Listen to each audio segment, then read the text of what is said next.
So, my husband likes to invite his friends, note, his friends. I am not close with them for barbecue parties. He prides himself on his BBQ skills. The thing is, I always end up doing everything. He buys and preps the meat and then grills and serves it and collects praise for his BBQ skills. I have to buy drinks, get out enough dishes, clean up the patio and deck, non-native speaker, I don't know which one to use. I prepare the sides and veggies, I refill the drinks and take away dishes, we don't use paper plates or plastic cups since I find it wasteful, so as to keep the main table tidy. It's just non-stop work for me. He just told me last week that he invited his friends for Saturday, so yesterday. Just announced it, didn't ask me. I said well okay, do I know anyone? Nope, those are his workmates and they won't be bringing their spouses. My husband called it a guys' night. I said okay then, guys' night, well enjoy yourselves, I will be in my craft room working on some of my projects and drinking wine. He said he will handle it.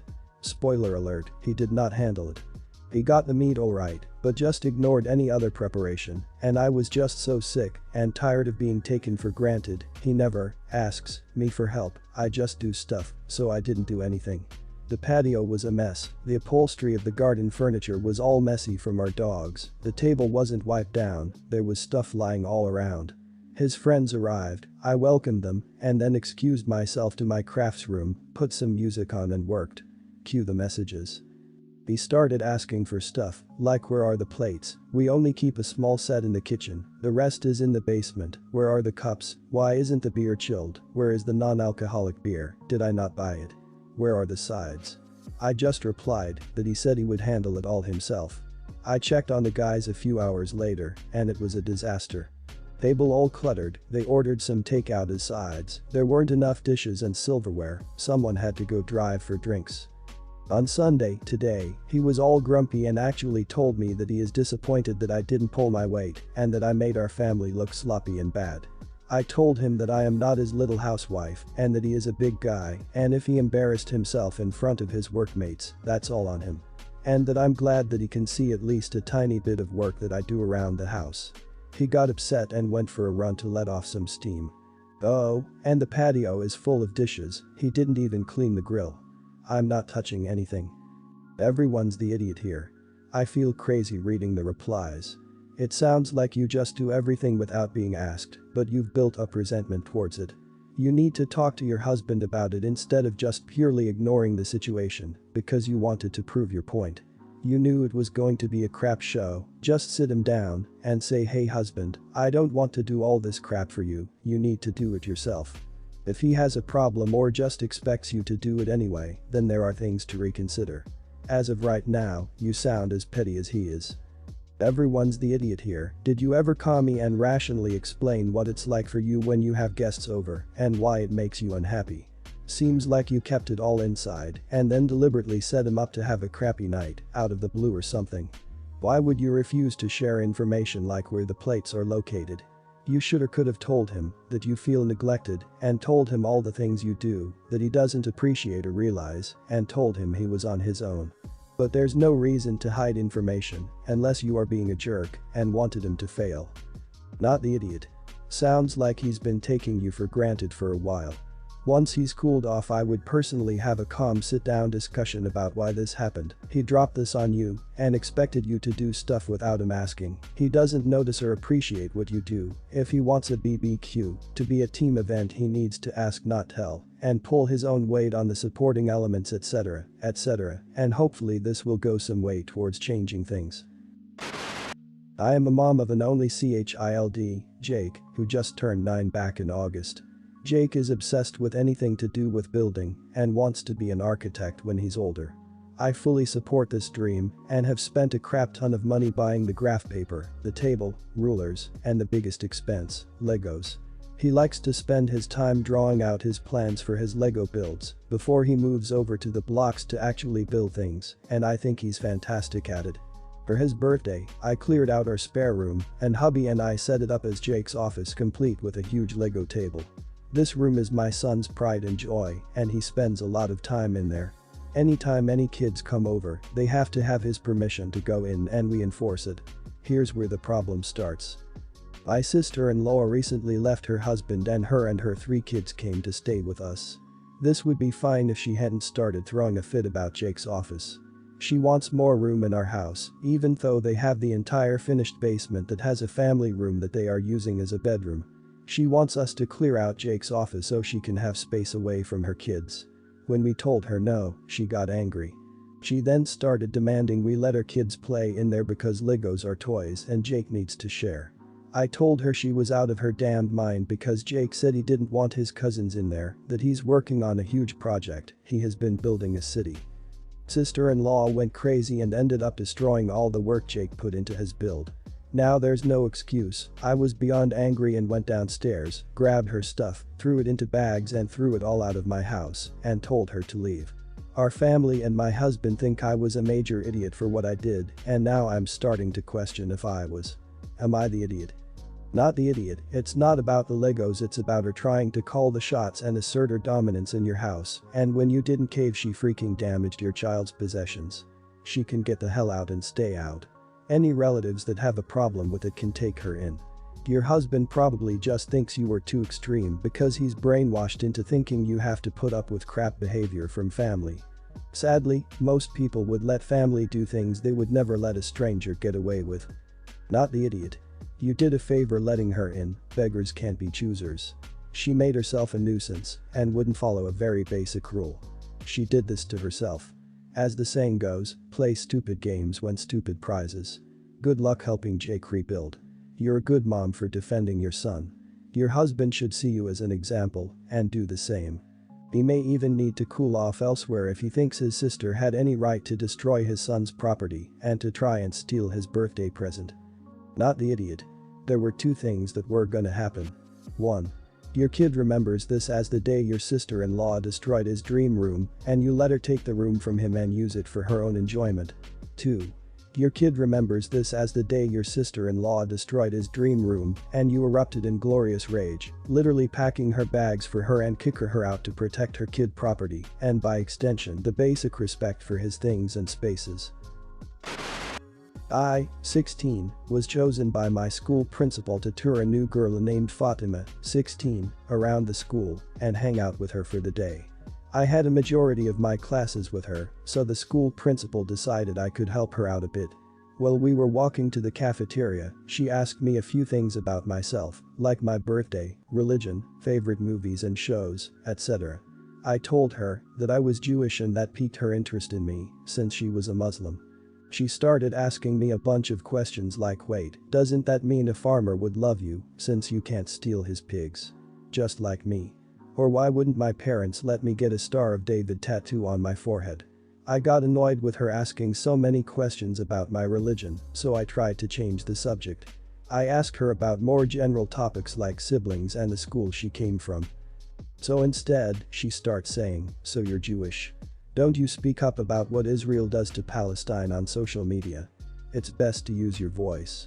Now, I get this question about Israel a lot from people online and strangers in real life when they learn I'm Jewish, so it gets annoying fast.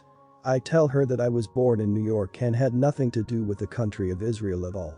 Instead of just dropping the subject entirely, she harasses me even more about it, saying that it was my duty as a Jew to stop the oppression done by other Jews. At this point I am annoyed and tell her to drop the subject entirely, or I would stop talking to her. Fatima continued to talk about Israel until I left the lunchroom to go to the bathroom. My friend sided with me after they heard the story, but the principal said that I shouldn't have walked out on someone who was curious and didn't mean harm. Am I the idiot for walking out on the girl I was supposed to be touring? Not the idiot. You clearly did not want to talk about it. She kept going. And who can't figure out why they can't get a Star of David on their forehead? She didn't realize that's inappropriate. And seriously. Not every single Jew is involved with Israel, especially at your age. And to say you have a duty to stop other Jews' oppression. From one Jew to another, no you don't. There are far better ways to ask questions if you're curious about a religion without being inappropriate and acting like every single member of that religion has to fix the problems. You're not the idiot. Your principal is an idiot, huge idiot. When you reported that you were the target of persistent religious harassment, the head administrator at your school told you should swallow it up and keep quiet instead of removing yourself from the situation. That is wrong on every level. You handled the situation maturely and appropriately. Talk to your parents about meeting with the principal. Maybe he or she is teachable. If not, consider escalating to the school superintendent or board. Mild everyone's the idiot here because I think that the girl was absolutely an idiot by not respecting you and wanting to continue talking about your religion instead of just taking the tour around the school. But you should have dropped her off with the principal or other admin person instead of leaving her. You got in trouble with the principal for leaving her, regardless of what she said to you, possibly because the principal didn't think the girl was being offensive. She was very offensive. I, 25, currently live alone and work as a mechanic. Both my parents are deceased. I have an older brother who took me in after my parents' house was taken, and it was absolutely difficult phase. I was working at an auto shop and was demanded to pay for food and household stuff for my brother and his wife so I could continue to live with them. I couldn't save enough money to move out, and it got worse. My life turned upside down when I was diagnosed with Hodgkin's lymphoma at the local community hospital.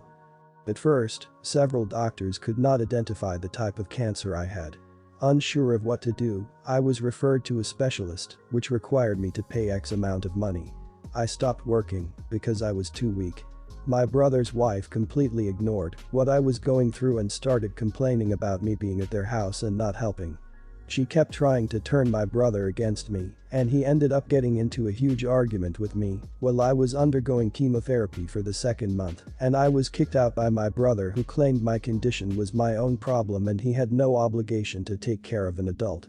Just his kids. I was a complete mess. A friend of mine took me in. He was confused by my brother's actions and lack of empathy. He had to be treating me like this in my darkest days. Relatives weren't present as much as I hoped for them to be. It was an incredibly difficult phase for me.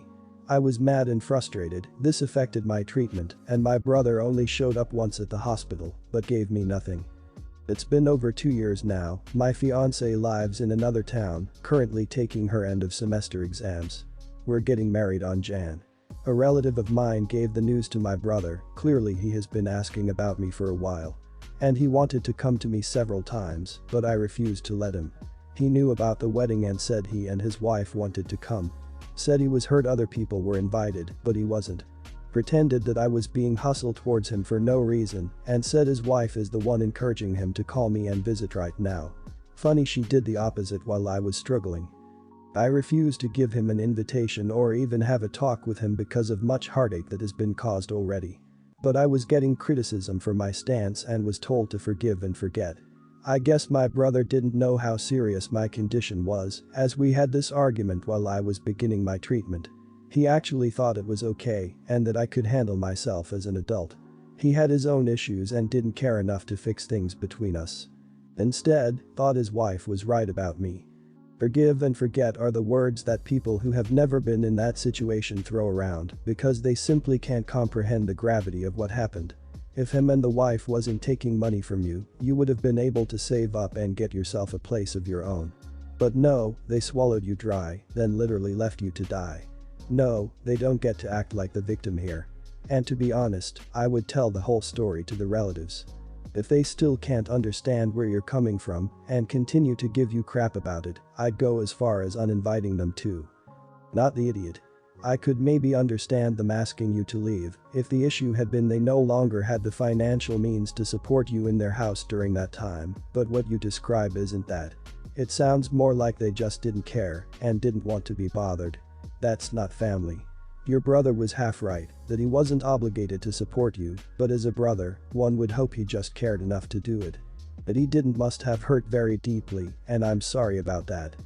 Not the idiot. I am so sorry for the cancer and hope you have a full and complete recovery. As for your brother and sis-in-law, they made you homeless when you were fighting for your life. If you want to give him a chance to apologize, that is up to you, he is your only family left. But it only appears that he wants contact because of the wedding, maybe to show off to everyone that you have the appearance of a good relationship. You are completely guilt-free to go no contact for the rest of your life based on his actions. My husband and I are parents to 3 kids, 2 living.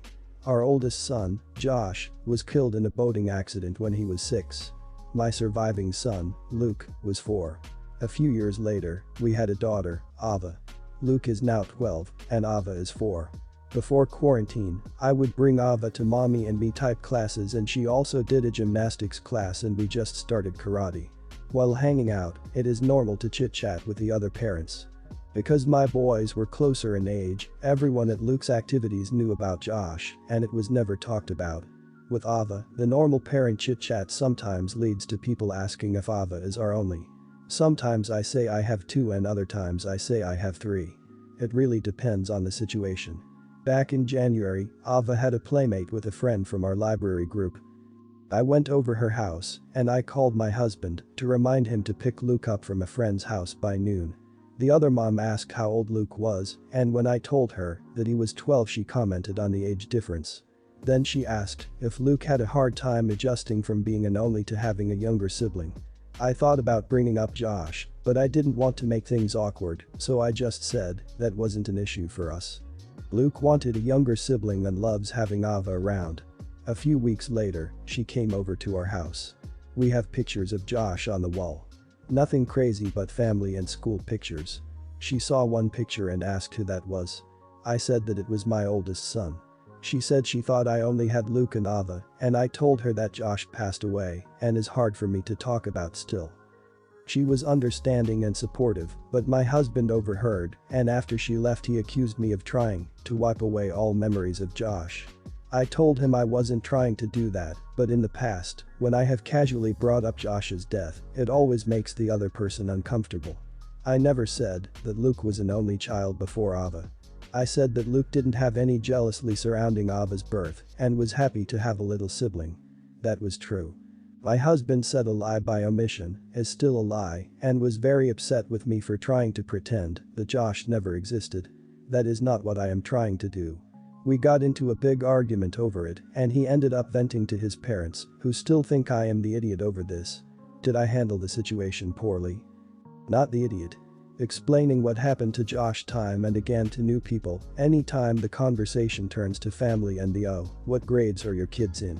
Wait, I thought you said you had 3 kids.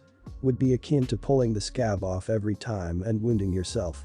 Your husband should be understanding to how constantly mentioning and talking about a deceased child isn't good for your mental health.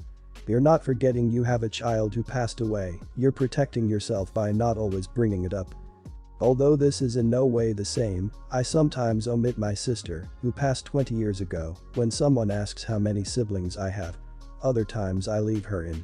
It kind of depends on the person. No idiots here, this seems above the scope of the sub, though. It sounds like your husband and you are coping with the grief differently, and that's okay. If it continues to cause issues, I suggest marriage counseling to help you and your husband process this together. No idiots here. I'm so sorry for your loss. My wife lost a sibling, and I've seen how my in-laws struggle with the same kind of thing you're talking about. I understand both you and your husband. I think you could do a better job of explaining your feelings to your husband, that it still hurts so much to talk about Josh with strangers or acquaintances. Talk about your feelings, not about how it affects other people's feelings. Your husband also of course needs to be accepting of how you cope.